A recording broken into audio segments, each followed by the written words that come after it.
Hello, everyone, and welcome back to Calm English Nights. This is your cozy corner to relax, sip a cup of tea, and learn English in a way that feels natural, warm, and very real. That's right. I'm Alex, and tonight, together with Mia, we're diving into something super important but often tricky for English learners: how to express your feelings. Oh, yes, feelings are everywhere. When you're happy, when you're sad, when you're excited, you want to share it. But sometimes learners only know the very basic words like happy or sad. Exactly.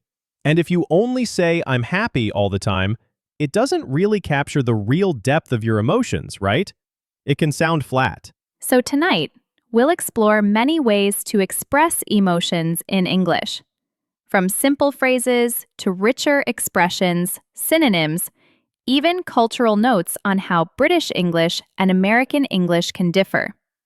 And of course, we'll challenge you with fun practice games along the way. Let's start with the basics. Mia, when you feel good, what do you usually say? I might say, I'm happy. But if I want to be more natural, I could say, I'm in a good mood today, or I'm feeling great. Nice. Collocations matter too. We say, happy with something. I'm happy with my results. Happy for someone. I'm so happy for you. Make someone happy. That song makes me happy. And idioms are fun. You might hear on cloud nine, which means extremely happy, or walking on air, which is similar.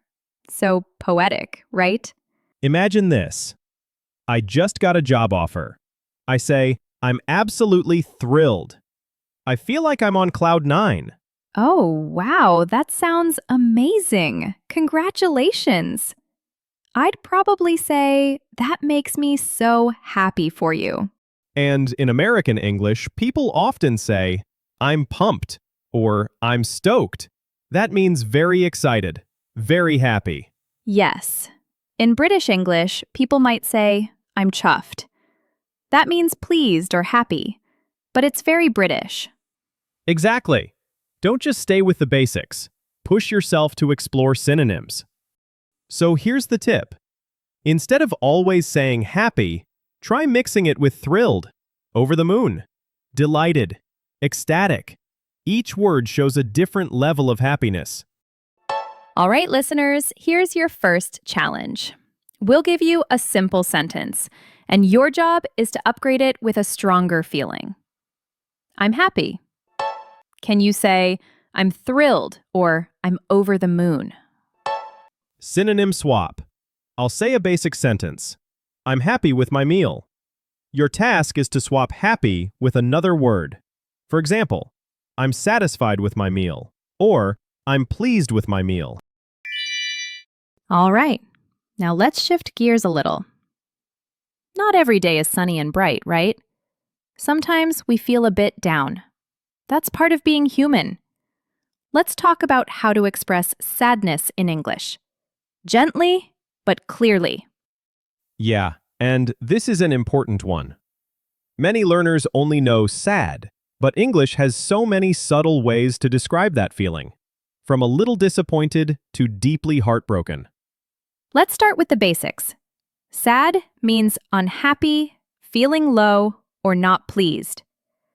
Synonyms include unhappy, upset, disappointed, down, depressed, heartbroken, and blue.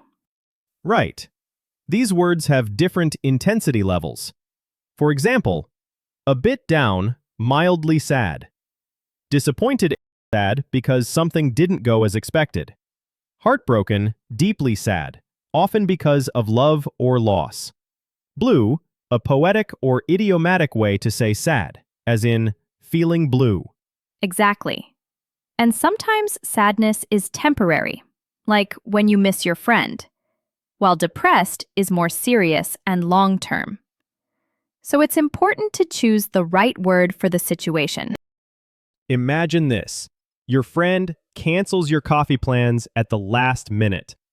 You might say, "Oh, I'm really disappointed. I was looking forward to that." Yeah, Or, I'm a bit down today. Just need some quiet time. See how natural that sounds? It's honest but soft.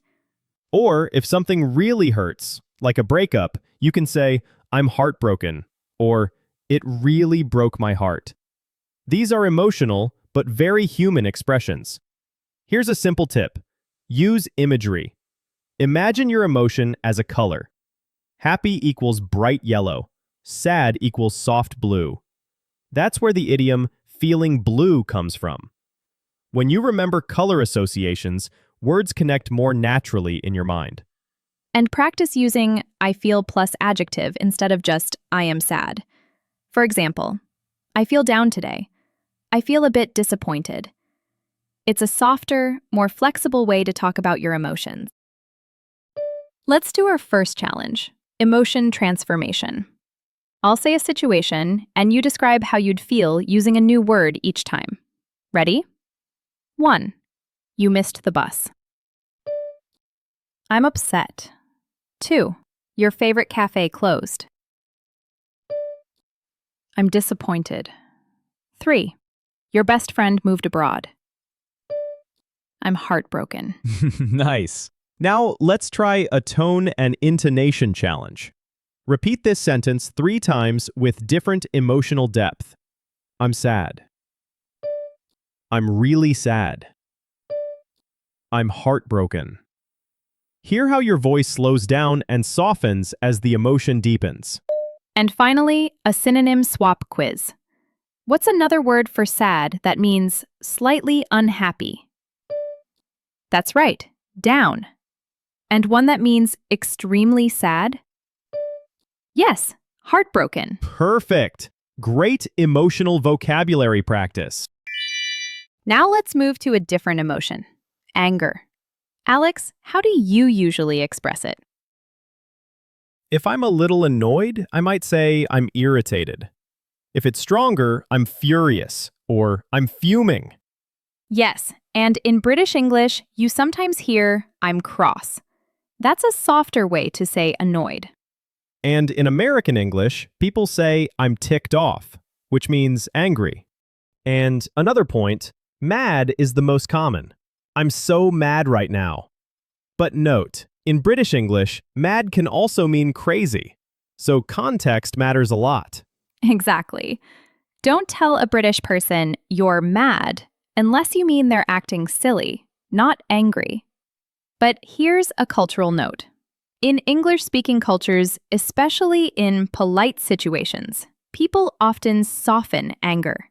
Instead of saying, I'm angry with you, they might say, I'm a bit upset, or I'm not very happy about this. That's such an important point. English often uses understatement to sound more polite. Mini challenges. Challenge 1. Tone contrast.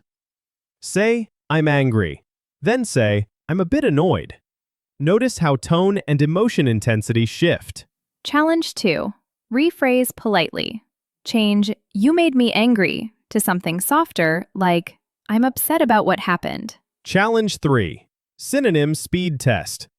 I'll name a situation, and you respond with a synonym for angry. 1. Someone took your seat. Annoyed. 2. You missed your flight. Frustrated. 3. Someone lied to you. Furious. Okay, let's move to something a bit darker. Fear. We all know that feeling. Your heart beats faster, your palms sweat. But how do you express fear naturally in English? Yeah, and it's not just scared. English has so many ways to show different levels of fear. Let's unpack that. So, the basic word is afraid. It means feeling fear or worry about something that might happen. Synonyms: scared, terrified, frightened, nervous, anxious, worried, petrified. And each one has its own intensity. Nervous, mild, like before an exam. Scared, general fear. Terrified, extreme fear, often sudden. Petrified, so scared you can't move. Exactly. I was petrified when I saw that huge spider. And afraid is often used politely, like, I'm afraid I can't come tonight, meaning, I'm sorry. Here's something fun. British people often use frightened more, while Americans usually say scared. Right. You'll hear, I got so frightened in the UK, and I got so scared in the US. Same emotion, just different regional flavor. Imagine this. You're home alone, and the lights suddenly go out. You might say, I'm terrified. What happened? Or if you're watching a horror movie, I can't watch this part, I'm so scared. Or, in a polite sense, I'm afraid we've run out of coffee. It's not about fear. It's a gentle, formal way to express regret. To remember afraid and scared, think of A for afraid, often polite, and S for scared, stronger, emotional. And when you're practicing, match your tone with body language. I'm terrified should sound breathy or shaky. That helps your emotional fluency. Challenge 1. Intensity ladder. Repeat after me from softest to strongest. Nervous. Scared. Terrified. Petrified. Challenge 2. Context change. Use I'm afraid in 2 different ways. 1. Real fear. I'm afraid of spiders. 2. Polite expression. I'm afraid I can't attend. Nice! You see? Same words, completely different meaning, depending on tone and situation. All right, now let's switch the energy. Surprise! That sudden oh moment when something unexpected happens. Yes, surprise can be positive or negative. English has many fun expressions for that. The main word is surprised. Synonyms: shocked, amazed, astonished, stunned, speechless, taken aback. Each word shows a different degree of surprise. Amazed, pleasantly surprised. Shocked, unpleasantly surprised. Taken aback, slightly startled or confused. For example, I was amazed by the view versus I was shocked by the news. In the UK, people say gobsmacked for total surprise. I was absolutely gobsmacked. In the US, people say blown away. That performance blew me away. Both sound so expressive. Try saying them with real emotion. Example: guess what? I got promoted. No way. That's amazing. Or, I was completely stunned when I saw the price. Or, her kindness really took me by surprise. Use facial expression and rhythm when practicing surprise. Your pitch usually rises and your sentences get shorter. That's how English shows excitement. And if you want to sound more natural, combine reactions. Oh my gosh. No way. You're kidding. Those are very common in everyday speech. Okay, mini challenge. React naturally. I'll say a sentence. You react with surprise. 1. I just won the lottery. No way. That's unbelievable. 2. The exam was canceled. Seriously? That's a surprise. 3. He baked a cake for me. Aw, that's so sweet. Perfect. Your emotional reactions sound real. That's the goal. Now we've reached the softest part. Love. It could be romantic, friendly, or even your love for food or hobbies. Exactly.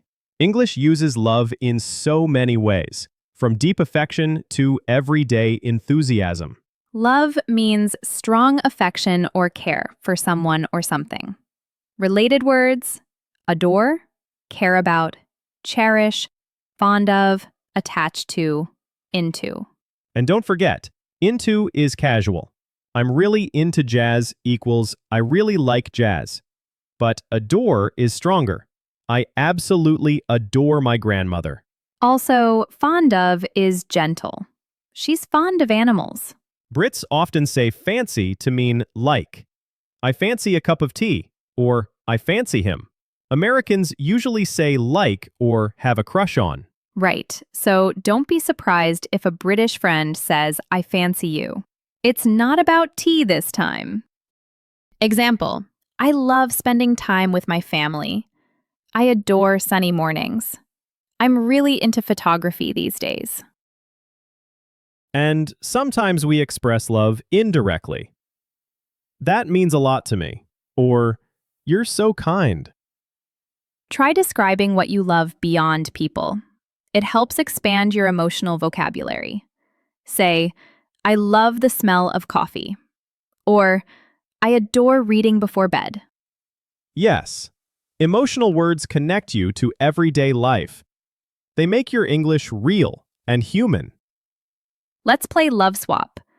I'll say a sentence with love, and you replace it with another expression. 1. I love cooking. I'm really into cooking. 2. I love my cat. I adore my cat. 3. I love your idea. That's brilliant. Nice job. Variety makes your speech sound natural and full of emotion. So tonight we explored how to express happiness, sadness, anger, fear, surprise, and love. 6 emotions, but endless ways to say them in English.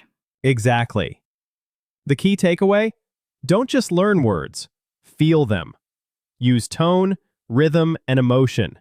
That's what makes English alive. Before we close, let's do a quick quiz. I'll describe a feeling and you name the emotion. Ready? 1. You just got a gift. Surprised or happy? 2. You missed your flight. Frustrated. 3. You saw a ghost. Terrified. 4. Your friend moved away. Sad or heartbroken. 5.